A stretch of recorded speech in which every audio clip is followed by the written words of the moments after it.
Hello everyone, and welcome to week 2 of Raiding on a Budget.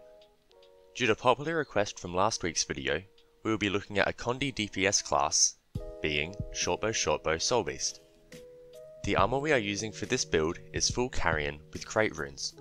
The cheapest armor with these stats is Shiro's at nearly 30 silver per piece. We use 2 Carrion shortbows with Agony and Geomancy sigils for bleeding damage, the cheapest shortbows available being Avirdanag. We use Carrion trinkets with Exquisite Chrysocola jewels, a rare Lucky Dog back piece set to Ravaging stats with an Embellished Chrysocola jewel. The total cost of this setup comes to 12 gold and 46 silver. The food we use for this build is Red-Lentil Saobosa and tuning icicles for increased condition, duration and damage. This food is fairly cheap at only 16 silver per half hour of use. For our traits, we use Skirmishing, Wilderness Survival, and Soulbeast. In Skirmishing, we take Sharpened Edges for a chance to apply bleeding whenever we critically hit. Hidden Barbs for increased bleeding damage. For our Grandmaster, we use Light on Your Feet for reduced shortbow skill cooldowns and increased condition damage and duration whenever we dodge. In Wilderness Survival, we use Taste for Danger for an increase in condition duration, Refined Toxins to apply poison when we attack, and for the Grandmaster we use Poison Master to increase our poison damage.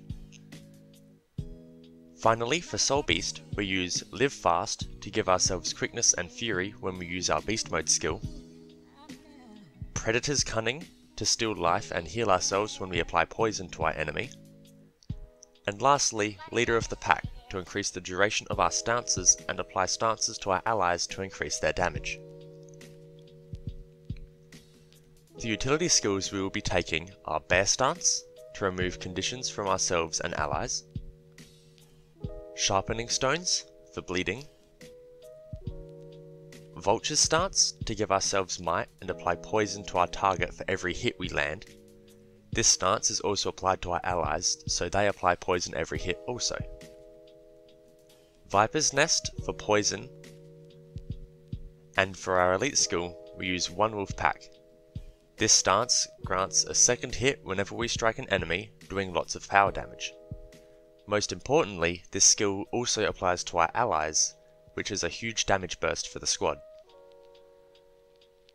The pets we will be using is either Lynx for pure damage, or if CC is an issue in the squad, we can use Warthog at the cost of a tiny bit of DPS. The DPS rotation for this build is extremely easy and won't take long to pick up. We'll take a look at that now. When I said rotation, I didn't really mean rotation, I meant more skill prioritization. Because for this build there is no set rotation. It's all about using your highest damage skills off of cooldown, and prioritizing them over your lower damage skills. You also want to make sure you attack the golem from behind or by the side, as that will increase the damage from your shortbow and the conditions it does. Most of your damage will come from the bleeding on your auto attack, the poison on your skill 2, and the bleeding on your skill 4. All the other skills can be used really whenever. Your Sharpening Stones can be used instantly off cooldown for bleeding. Vulture Stance can be used instantly off cooldown for poison. Same goes for your Viper's Trap and your elite skill. For your beast skills, your F3 and your F2, you usually use them when you have no other skills off cooldown.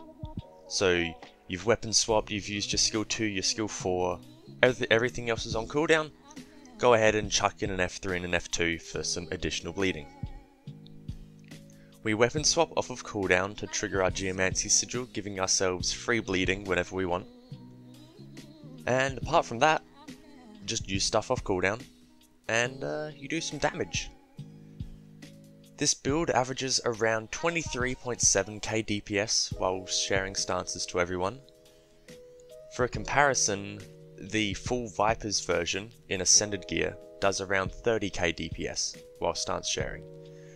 So that's only around a 6.3k DPS difference between 12 gold worth of gear and almost 120 gold worth of gear. So there's not much difference for that huge price range. Because all that the super elitist players care about is damage. All they want is damage. Like, this build has a really high vitality, meaning you can take lots of damage and still not die. Almost 26k health, you can tank pretty much anything you want really. And you're putting out competitive DPS. It's not the best DPS, and I would recommend working towards the full Viper's gear, but it's good enough. So we use our skill 2, our skill 4, our Sharpening Stones, and our Viper's Trap off cooldown.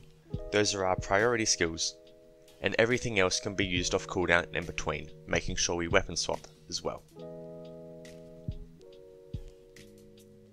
That is it for the budget Condi Soulbeast build. Remember, attack bosses from behind or the side, use everything off cooldown, and weapon swap. As always, I'll provide a price list on screen, and a written list will be in the description. Let me know what type of budget build you'd like to see for next week's video by commenting down below, and make sure to subscribe so you don't miss out.